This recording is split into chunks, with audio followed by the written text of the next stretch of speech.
May the words of my mouth and the meditations of all of our hearts be acceptable in your sight, O Lord, my rock and my redeemer. So settle in, friends.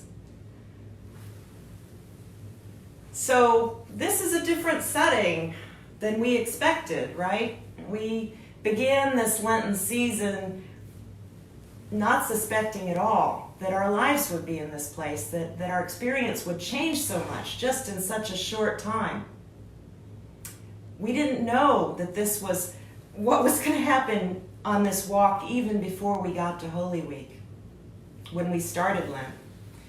And there are a lot of ways, at least for me, I don't know how you feel, but there are a lot of ways that this Lent somehow feels more authentic to Jesus' experience of preparation for our earthly ministry when he went out into the wilderness, out into the Judean wilderness, out into the desert to prepare after he was baptized in the River Jordan by John the Baptist.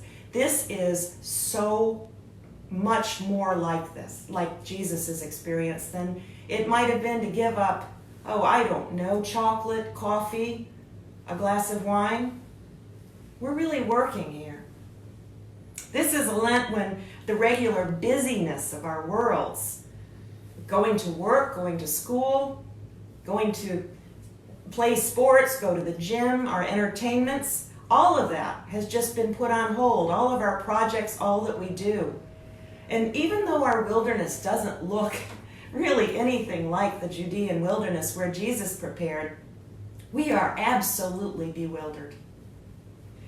The path ahead of us is just unclear. And in this time of closures and stay-at-home orders, unfolding on a day-by-day, hour-by-hour basis, we don't have a specific time for when we're going to be back at school, at work, out of our houses. We don't have a day we can put on the calendar so we can count the time until we can be back to life as we know it. And as we listen to the news and hear the daily updates and press conferences and all those town hall Zoom meetings, all trying to tie down the details and make sense of this, it feels like we're out of control. We are on the coronavirus's schedule, and it's not a schedule we get to predict. We don't get to put it on our calendars or vote on it or decide. Make it, manage it, so that it turns to our will. On this Palm Sunday, we can't even gather at church, and we can't even distribute the beautiful palms that we've blessed. But I did want you to see them. This is really hard. Some of our deepest, tenderest feelings about church are around our childhood memories of the palms. Which kind we liked, the eco palms that we wave, or the long pointy ones, whether we liked the long pointy ones folded into a little cross like these that we put in our pockets peeking out, or maybe how a beloved grandparent or parent treasured a long palm all year after Palm Sunday and maybe tucked it behind a bedroom mirror.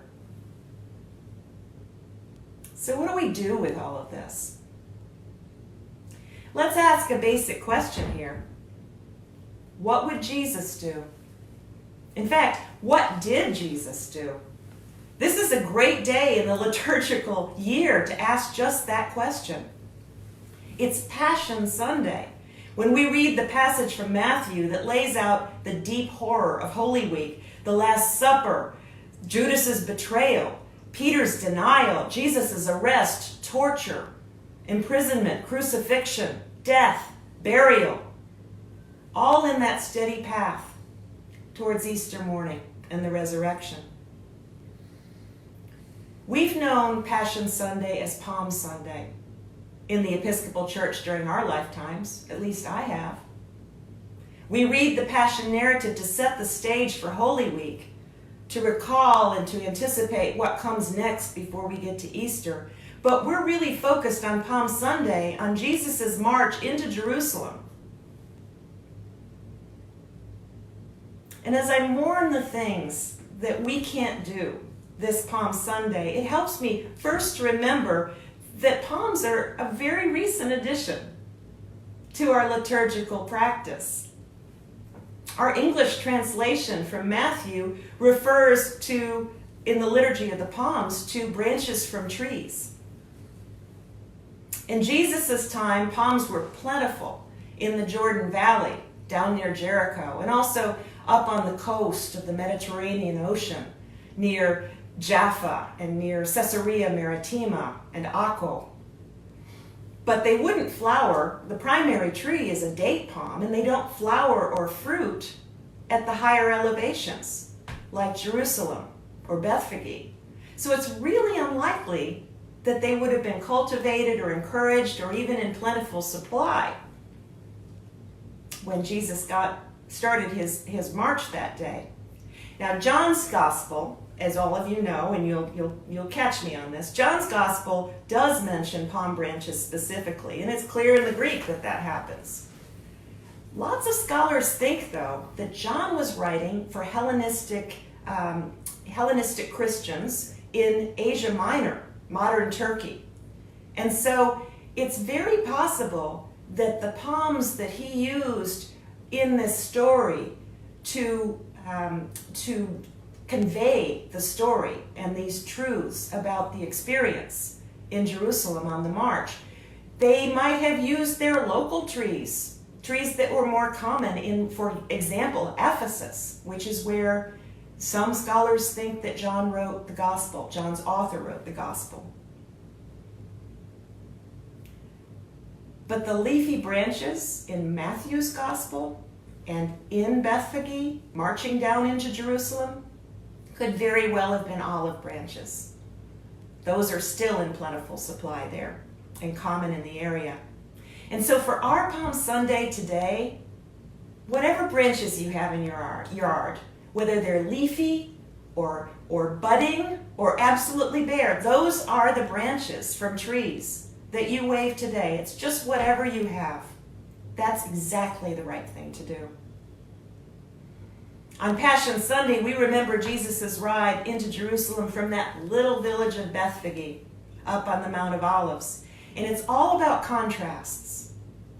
It was the time of the Passover, and both Jesus and the Roman governor were riding into Jerusalem. Jesus was entering Jerusalem from the eastern side, probably through the ancient Golden Gate.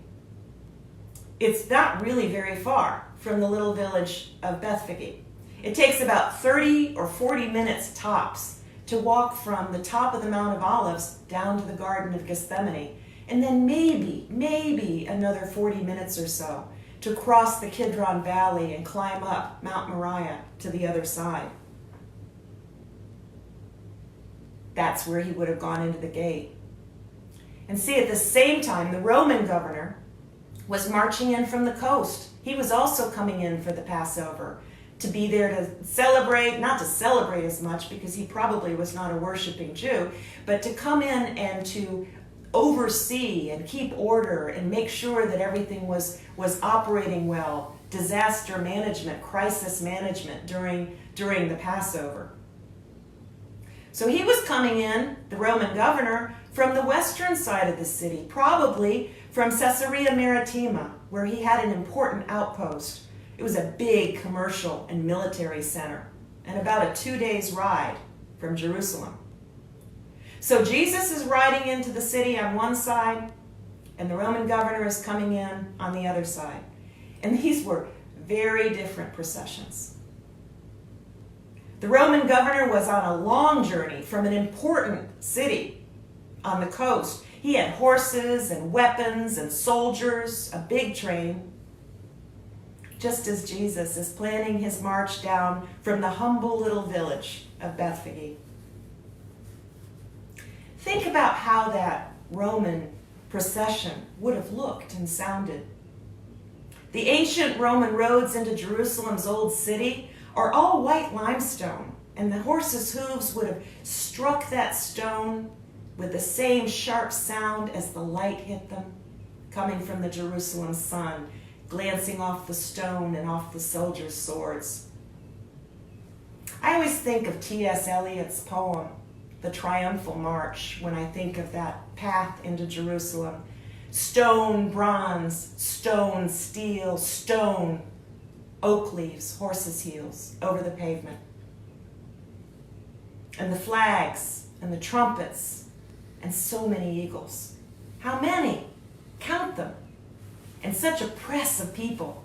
We hardly knew ourselves that day or knew the city.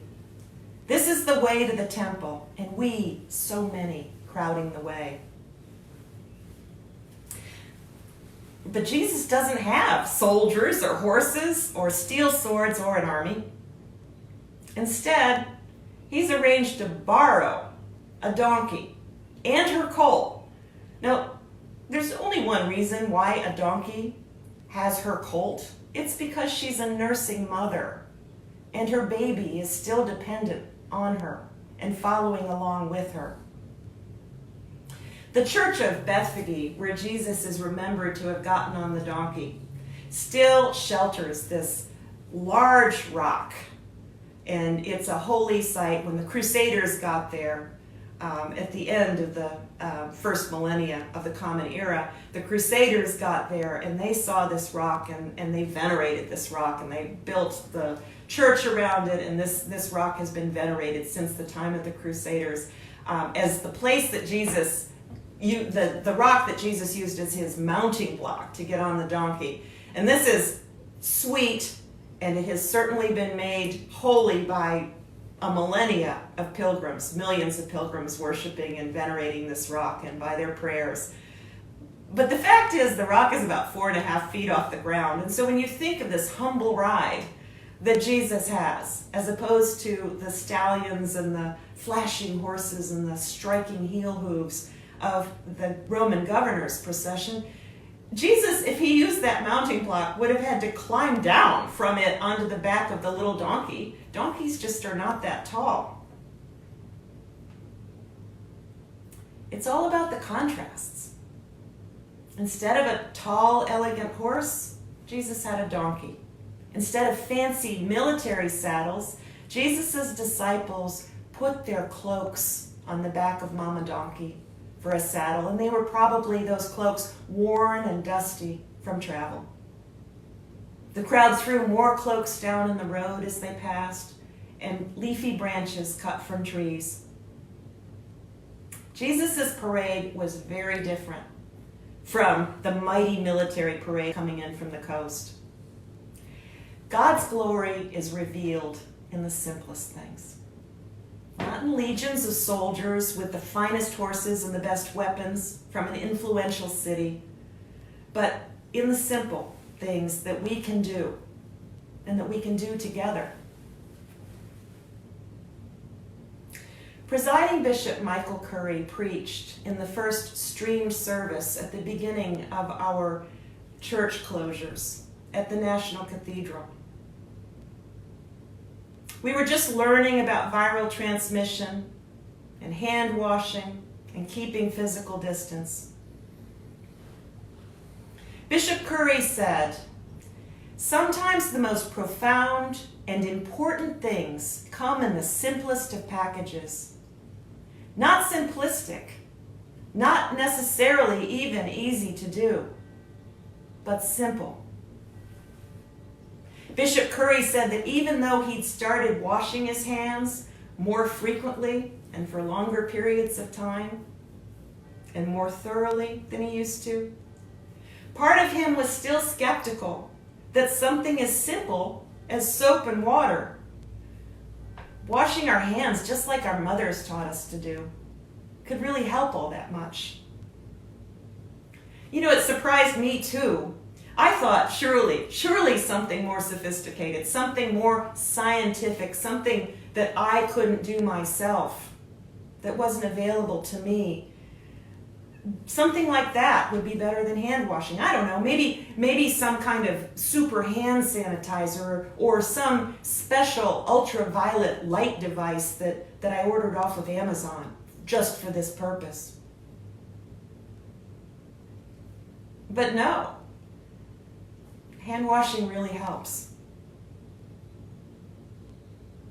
So what do we do when we feel anxious, out of control, on stay-at-home orders, all on the virus's schedule and not our own? What would Jesus do? What did Jesus do as he processed into Jerusalem with his simple, against all odds parade? On the back of Mama Donkey, saddled with the dusty cloaks of his disciples, to conquer nothing less than death and sin. There's nothing fancy or sophisticated about this. We do the simplest things together while keeping our physical distance to protect us all. We check in with each other. We stay home, and we use Zoom, FaceTime, or Google Hangout for meetings, for birthday parties, and even for bedside vigils. We wash our hands with soap and hot water for 20 seconds. Sing the doxology while you do it, or the Magnificat, Mary's song.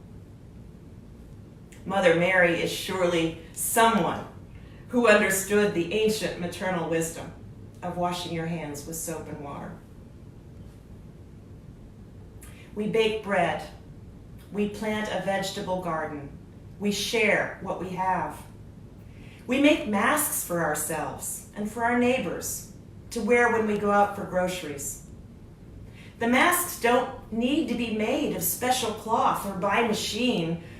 Make them with a clean, folded dish towel or an old, soft napkin or a bandana, a piece of paper towel, and a couple of rubber bands.